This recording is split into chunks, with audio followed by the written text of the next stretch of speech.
Chapter 4: Social Structure and Social Interaction.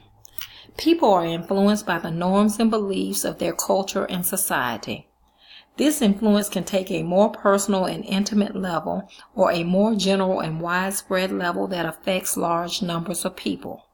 Sociologists who study the effect of social life on society uses two approaches: macrosociology and microsociology.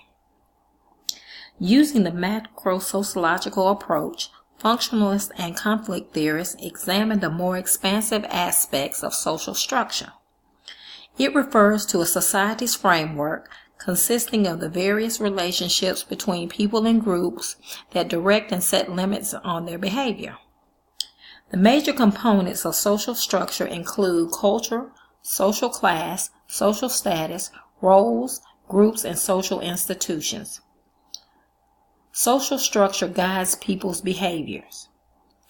Roles are the behaviors, obligations, and privileges attached to a status. A group consists of people who regularly interact with one another and typically share similar values, norms, and expectations. When we belong to a group, we give up to others at least some control over our lives. The control depends on the relationship and the amount of interaction that we have with that group.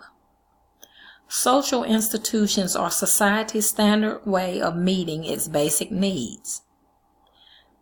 They are significant because they set limits and provide guidelines for our behavior. Many sociologists have tried to find an answer to the question of what holds society together. To understand human behavior, it is necessary to grasp both social structure and social interaction. Both are necessary to understand social life fully because each adds to our knowledge of human experience.